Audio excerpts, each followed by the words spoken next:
Sveiki visi mani mīļie klausītāji un visi mani mīļie skatītāji. Mani sauc Kristīna, un šodien es jums izlikšu eņģeļa kāršu salikumu, prognozi par laika posmu no 21.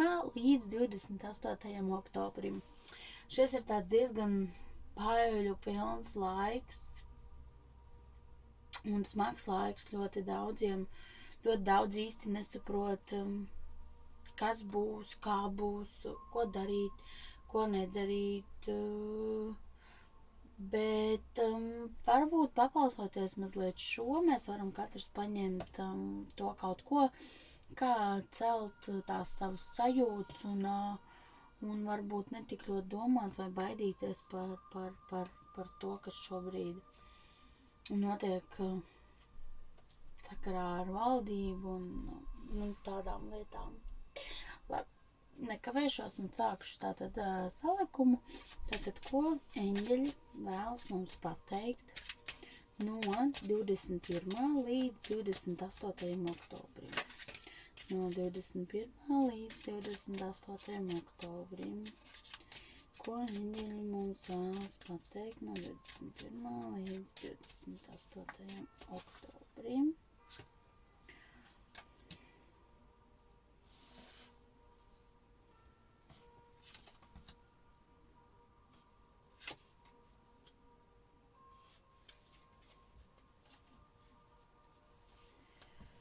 Tā.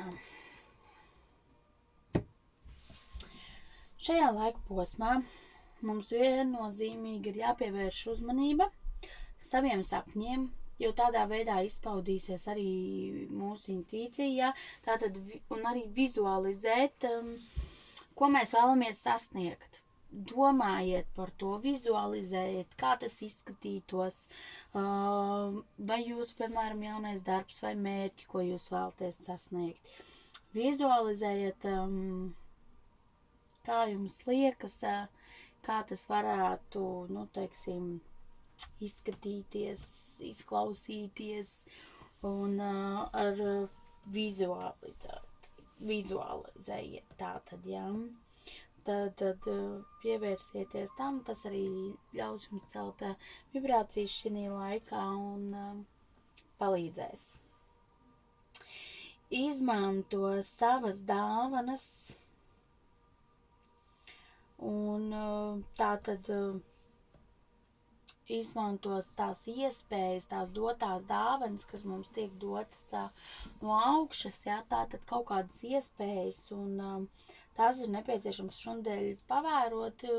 Varbūt jūs dzīvē ienāk kaut kādi cilvēki, varbūt jūsu dzīvē ienāk kaut kādas situācijas vai jauns darbs vai iespējas uz jaunu darbu. Pavērojiet, paskatieties un iespējams tas kaut kādā veidā pie jums nāk vai no ar jaunām iespējām, vai arī tā ir kāda jauna mācību stunda. Kaut kas, kas katram no mums ir ļoti nepieciešams. Un vēl vairāk, pievērsīsimies šonedēļ. Mēģināsim to negatīvo enerģiju aizstāt ar mīlestības enerģiju, ja, jo tas mums parādās arī eņģeļu vēstījumā. Pievēršam uzmanību attiecībām, savstarpējām attiecībām, aktivitātēm, kas saistās ar mīlestības sfēru. Tās var būt attiecības ne tikai ar mīļoto cilvēku, tās var būt attiecības arī ar ģimeni, bērniem, mammu, tēti un visiem, kas ir jums riņķī.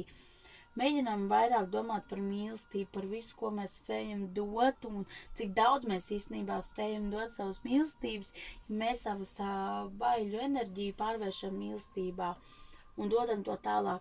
Ja jūtam, kad mums ir nepieciešams, varbūt pat pieaicinat, pasaucat, lai jums palīdz arceņģelis Rafaels, lai viņš dziedina un lai visas tās to jūsu satraukumu un to baiļu sajūtu, viņš vienkārši dziedina un palīdz, to visu pārvērst mīlestībā un vairāk izpaust mīlestību pašam un ja mēs būsim vairāk mīlestības pilni, jo vairāk mēs šo mīlestību saņemsim arī pretī. Tātad tas būs salikums no eņģeļiem šonedēļ. Un tātad, ja vēlaties individuālo konsultāciju, teiksim, tieši ko jums vēlas teikt eņģeļi, tad rakstat man uz e-pastu Fortuna, eta@inbox.lv vai rakstat Facebook lapā Fortuna man vēstulīti. Tur visu sarunāsim, par visu vienosimies. Un, teiksim, tas, kas būs nepieciešams jums. Paldies jums šodien, ka klausījāties mani, un lai jums mīlestības pilna šis laiks. Par to.